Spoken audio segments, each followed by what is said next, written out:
En la tierra que hay detrás de mis ojos.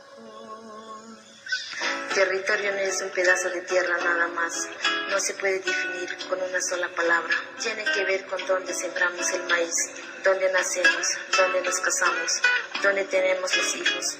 Tiene que ver con los bosques, con los animales, con los lugares sagrados, las cuevas, las lagunas, los cerros y el territorio. Somos los pueblos.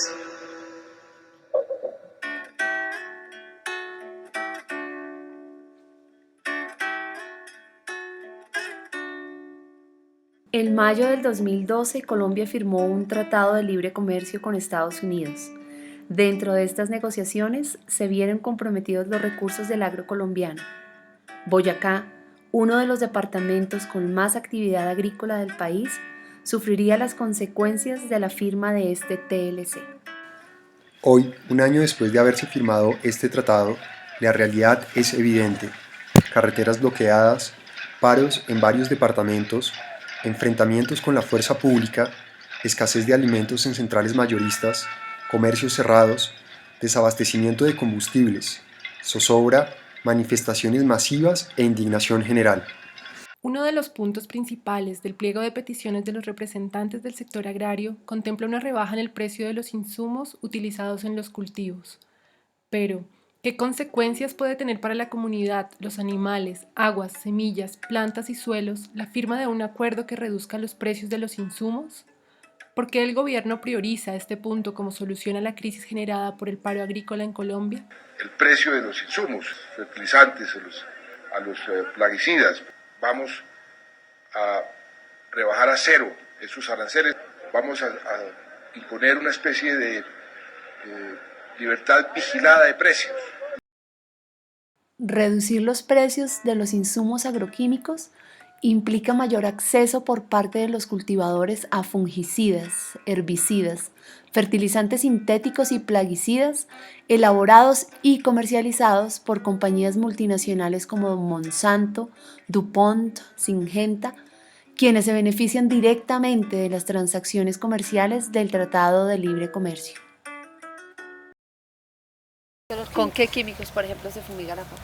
Pongámosle con manzate, cursate, para que no se pique toque echarle furadán, lorga, todo eso toque echarle la papa. El triple 15, el abocol, Ditani, manzate, gramosone, fosfato. Muchas plagas de las otras naciones, por ejemplo, como la guatemalteca, aquí no se hallaba, porque hasta cuando no hubo importación, aquí estábamos muy libres de esa contaminación de la guatemalteca, pero trajeron la importación y ahí fue donde vino esa enfermedad.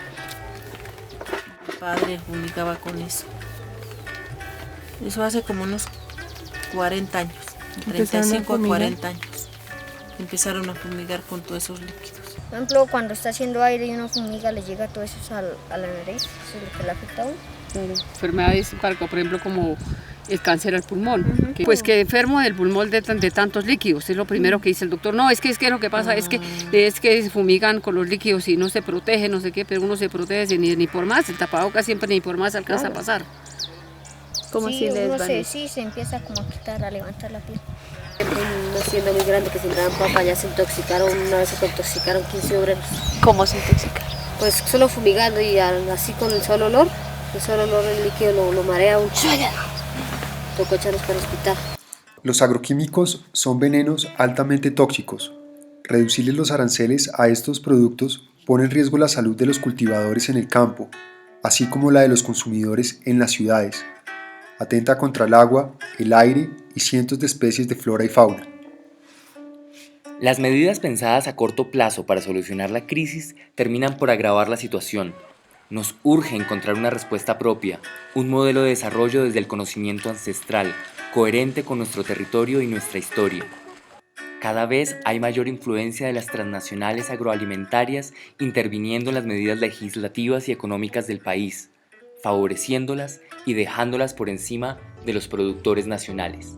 El campo necesita una revolución, pero no una revolución de armas, opuestos o culpables. La primera revolución, el primer levantamiento es el de la conciencia. en lo que comemos, en lo que hacemos, en lo que decidimos comprar o no. En cada acción que ejercemos está el verdadero cambio. De lo contrario, cualquier intento de lucha estará perdido desde antes de haberlo empezado.